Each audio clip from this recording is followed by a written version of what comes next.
This is Norb with HOA Managed. Today I want to talk about 80-20 rule regarding budgets, and actually a little bit with the vendors as well. And I'm sure you guys are probably doing this already, indirectly, unconsciously, at your board meetings, as property managers with your associations. But I approached it in this light with one of the associations I'm dealing with, who was having a hard time understanding why they really needed to raise their assessments.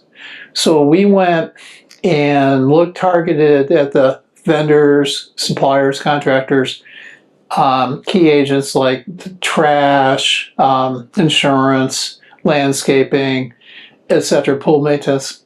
And we went through that and said, hey, these handful of vendors who are basically about 15–20% of your revenue, of your expense threshold overall number of vendors you have, they account for 80% of your expenses. In this case, it was more like 90%.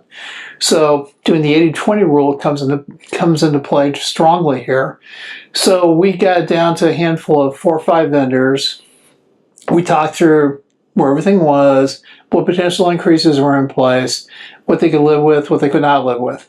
Then we went back to specifically line items and the budgets associated with those items and said, okay, what can you live, once again, reinforce with them, what can you live with, what can you not live with? And at that point in time, we agreed that those numbers made sense. And then we looked at the aggregate of the remaining 20% that was in place of the expenses, and we ascertained that we were at basically a 10% increase, 10–12%, it's actually 10.5% increase over the prior year. Now, the prior year, basically, they were in truly not-for-profit mode.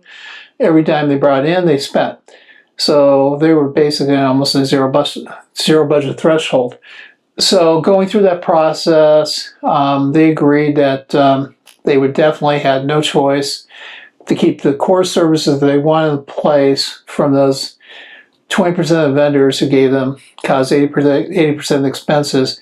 We were able to go through those conversations and dialogue and get us to the point where we were come to an agreement in raising the overall assessments on both on a semi-annual basis at this entity to where they should be based in the marketplace here, the condos associations in my marketplace.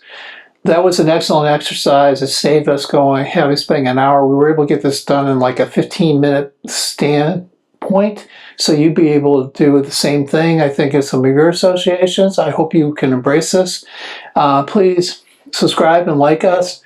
I'm actually a property manager, property management company owner, president of an HOA, have several condo associations and commercial properties I manage. So I'm bringing you the real life experience and thought leadership, plus my background when I was a governance risk and compliance partner at a global accounting firm. So I hope you enjoy this, and once again, please subscribe and like. Thank you.